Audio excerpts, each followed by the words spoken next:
মোহাম্মদ ইব্রাহিম আজারি, পশ্চিম সোনাতলা।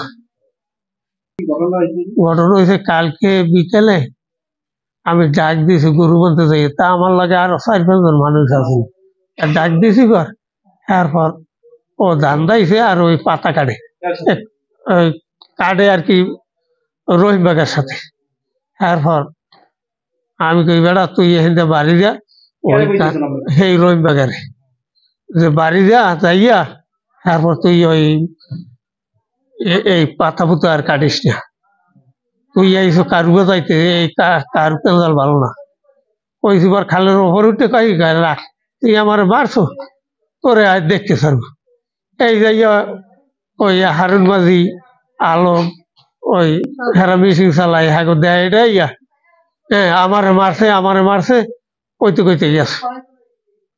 রাইতে ষড়যন্ত্র করে রয়েছে ও রাইতে ষড়যন্ত্র করিয়া হেরা আইবে মারছে রাইতে। তারপর হারুন মাঝি আবার ফিরেছে রাইতে যে তোকে ওদিকে যাওয়া লাগবে না, তোরা ই কর, হ্যাঁ তোরা এটা আমরা সালিশি করে দেবো। আলাউদ্দিন শেখও কইছে আমরা বইয়া কালকে সালিশি করে দেবো, মানে জলিল কাকু আইবে না, সালিশি করে দেবো। মানে তাই রাইতে আমার আবার আলাউদ্দিন ফোন দিয়ে কয় কি কাকু বইয়া কাকু আইবে না, আমরা বইয়ে সালিশি করে দেবো। মানে আমি আবার আমার বড় ভাইটি কইছি ঠিক আছে তুই তো কোনো গেঁজা টাজা করিস না, সালিশি করে দেবো।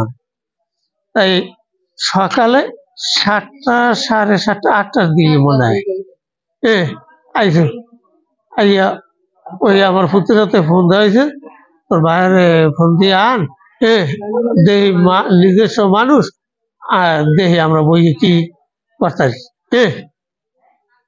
আমি আইছি, ওরা আবার সেই বাউরের জায়গায় সেই জায়গায় লাঠি ছোড়া জোগাড় করে রাখছে। আমি আইছি, আমার কাকি কয় কি হয়েছে মামা, আমি কই কইছে বেটা এই লেগে আমি ডাক দিছি,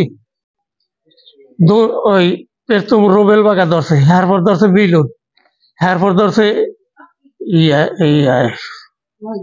না রুবেল, এরপর ধরছে মিলন, এরপর এই রফিক, এরপর ধরছে মহিউদ্দিন, এরপর ধরছে সগির, এরপর ধরছে সেলিয়া গিয়া। এককালে আমার সোজা মারতে মারতে হয়ে লাগছে, এরপর খালি উল্টে পল্টে মারছে লাঠি দিয়ে।